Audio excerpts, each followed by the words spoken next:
हरि ओम। जय श्री कृष्ण। राधे राधे। जय Yogeshwar.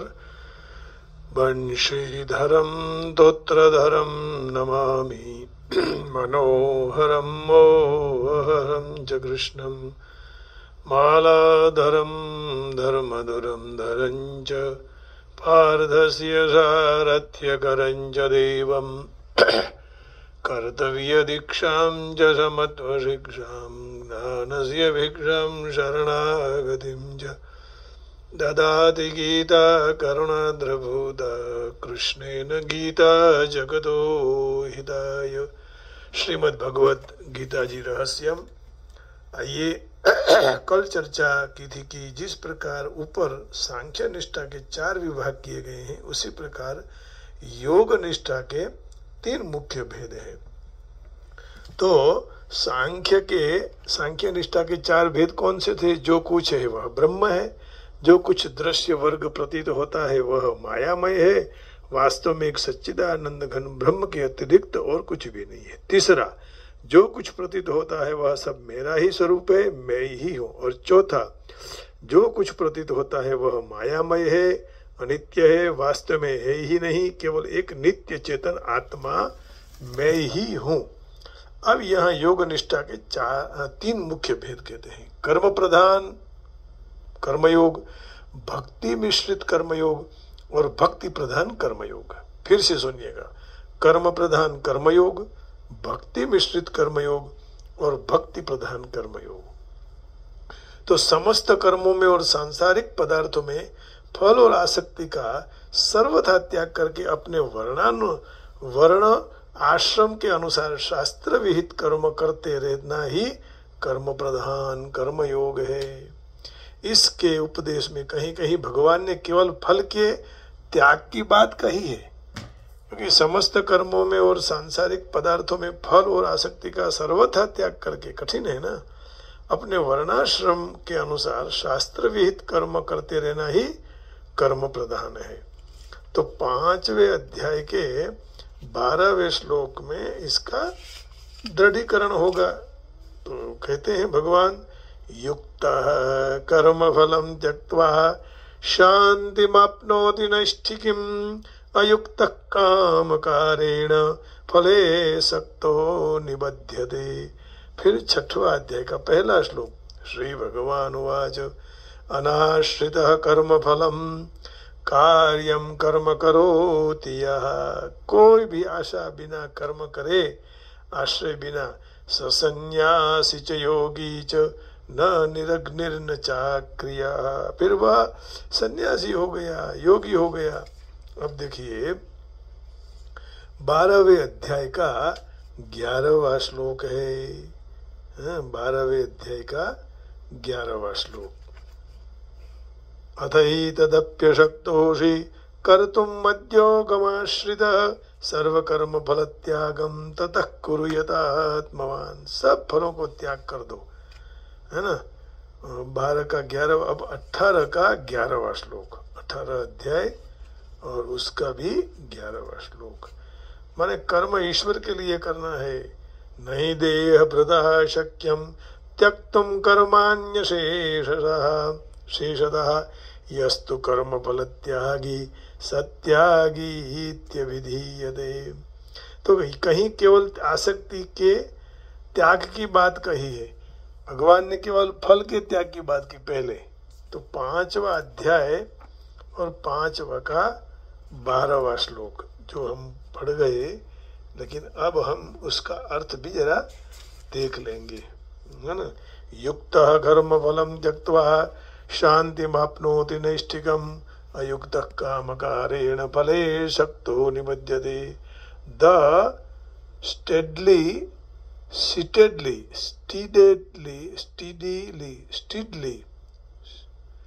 devoted soul attains under adult undulated peace because he offers the result of all activities to me. Whereas of person who is not in union with the divine, who is greedy for the fruits of his labor, becomes engaged अब देखो 6वें अध्याय का पहला श्लोक है ना, जो हम पहले उच्चारण कर गए उसी का फिर यहाँ थोड़ा अर्थ जान लेते हैं ताकि स्पष्टीकरण हो। The supreme personality of God had said, one who is untouched to the fruits on of his work and who works as he is obligated is in the renounced order of life, and he is the true mystic, not he who lights no fire and performs no duty। अब 12वें अध्याय का 11वां श्लोक है ना, अध्याय 12वां और श्लोक है 11वां।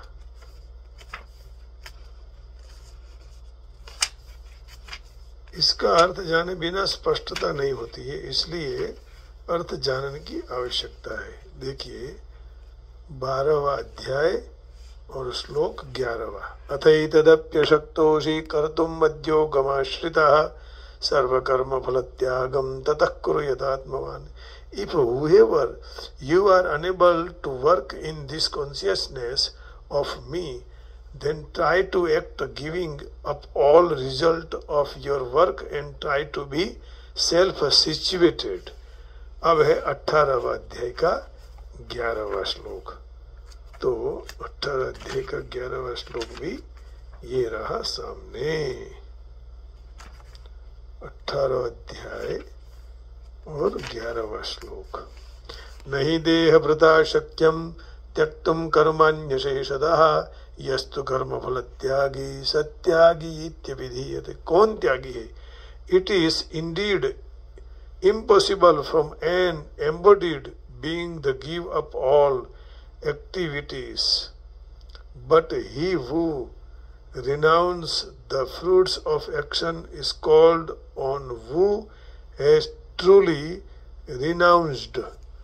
तो यहाँ सारे श्लोकों की चर्चा की, तो यह कहीं केवल आसक्ति के त्याग की बात की है, जैसे तीसरे अध्याय का 19वां श्लोक है ना, अध्याय तीसरा और 19वां श्लोक। वहां क्या कहा है? केवल आसक्ति के त्याग की बात की, आसक्ति मत रखियो। जैसे गांधी जी ने अनासक्ति योग पूरा लिखा है ना, बहुत चर्चा की है। तस्मादसक्त सततम कार्यम कर्म समाचर असक्तो याचरन् कर्म परमाप्नोति पुरुषः। Therefore, without being attached to the fruits of activities, one should act as a matter of duty, for by working without attachment, one attains the supreme।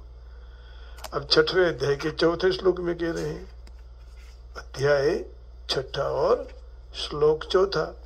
यदा हि नेन्द्रियार्थेषु न कर्मस्वनुषज्जते सर्वसंकल्प संन्यासी योगारूढ़स्तदुच्यते। A person is said to be elevated in yoga when, having renounced all material desires, he neither acts for senses gratification nor engages in fruitive activities। अब अंतिम है, उसमें कहीं केवल फल और आसक्ति दोनों छोड़ने की बात की है, जैसे दूसरे अध्याय का 46वां श्लोक। लेकिन कल उसकी चर्चा करेंगे, क्योंकि फिर बहुत एक ही दिन ये कठिन विषय है। कर्म प्रधान कर्मयोग, भक्ति मिश्रित कर्मयोग और भक्ति प्रधान कर्मयोग। तो कहीं कहीं भगवान ने केवल फल के त्याग की बात की है, कहीं केवल आसक्ति के त्याग की बात की है, और कल चर्चा हम जो करेंगे वह फल और आसक्ति दोनों छोड़ने की बात की है। तो मेरे हिसाब से दोनों साथ में ले लेते हैं ताकि पता रहे, फल और आसक्ति दोनों छोड़ना है। तो दूसरे अध्याय का 46वां श्लोक है, 47वां कहते हैं 47।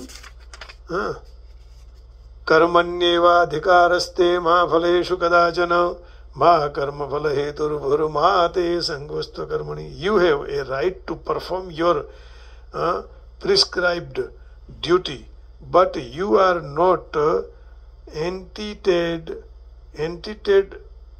entity to the fruits of action. Never consider yourself the cause of the results of your activities and never the attached of not doing your duty. अब देखें उसी का ही 48वां श्लोक भी, योगस्थः कुरु कर्माणि संगम त्यक्त्वा धनंजय सिद्ध सिद्ध्यो समो भूत्वा समत्वम योग उच्यते. Perform your duty equipoised, O Arjuna, abandoning all attachment of success or failure. Such equanimity is called yoga. और 18 अध्याय का 6वां श्लोक, 18 अध्याय और उसका 6वां श्लोक इस प्रकार यहाँ भगवान कह रहे हैं कि फल को और आसक्ति दोनों को छोड़ना है. कर्षयंत शरीरस्थम, ये तो 17वां का है, अपने को 18 अध्याय का 6वां चाहिए. और श्लोक से पता लग जाता है ना, क्योंकि उसका अर्थ ऐसा निकल नहीं पाएगा. एतान्यपि तो कर्माणि संगम त्यक्त्वा फलानि च कर्तव्यानि मे पार्थ निश्चितं मतमुत्तमम्. All these activities should be performed without attachment or any expectation of result. They should be performed as a matter of duty, O son of Parth. That is my final opinion. और भगवान ने 18 अध्याय का 6 और 9वां श्लोक भी वही कह रहा है. 9वें श्लोक में कहा है, कार्यमित्येव यत्कर्म नियतं क्रियते अर्जुन संगम त्यक्त्वा फलं चैव सत्यागः सात्विको मतः. O Arjuna, when one performs his prescribed duty only because it ought to be done and renounced all material association and all attachment to the fruits, his renounce is said to be in the mode of goodness. Renunciation or renunciations, something in English. तो कर्म प्रधान कर्मयोग, भक्ति मिश्रित कर्मयोग और भक्ति प्रधान कर्मयोग. तो 3 बात भगवान ने कही कि केवल फल के त्याग की बात कही, फिर आसक्ति के त्याग की बात कही, और कहीं फल और आसक्ति दोनों की बात कही. तो यह केवल फल के त्याग की बात कही गई है, वहां आसक्ति के त्याग की बात भी साथ में लेनी चाहिए. और जहां केवल त्याग की बात कही है वहां भी फल के त्याग की बात समझ लेनी चाहिए. तो कर्म योग का साधन वास्तव में तभी पूर्ण होता है जब फल और आसक्ति दोनों का त्याग कर सकते हैं. तो कल चर्चा करेंगे भक्ति मिश्रित कर्मयोग. दूसरे विषय की, आज एक विषय की चर्चा यहाँ पूर्ण करते हैं और थोड़ा भगवान का भजन कर लेते हैं. आइए, इसी से ही परमात्मा को हमें प्रसन्न करना है.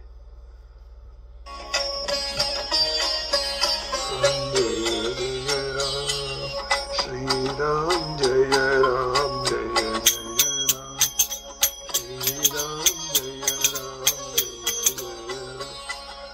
श्री राम जय राम जय जय राम, श्री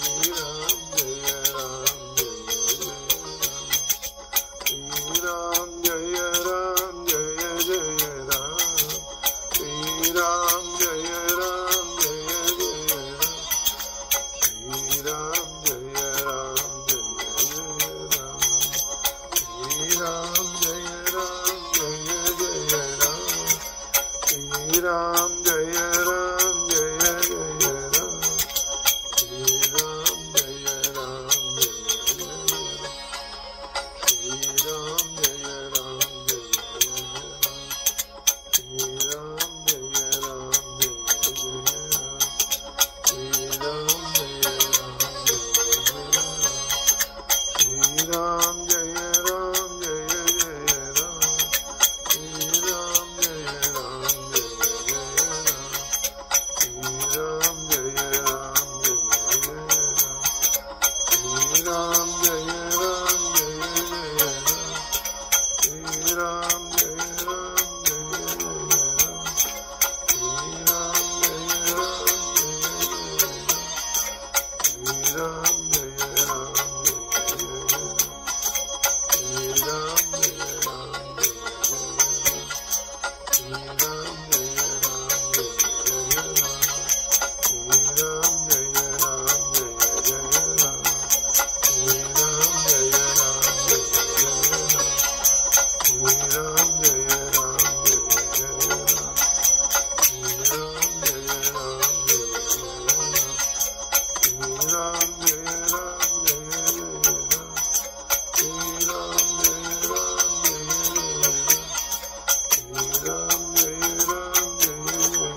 भगीरथ में फूटे हुए राम भगवान को प्रणाम करके वाणी को विराम देता हूँ। जय श्री कृष्ण, हरिओम, जय जगदम्ब, जय गोविंदा, ओम नमः शिवाय, राधे राधे, गोविंदा गोविंदा, जय जगदम्ब, जय उमिया माँ, जय हो मैया, जय बाहिरा वाणी, जय गीता मैया की जय, बादशाह ने वाणी की जय।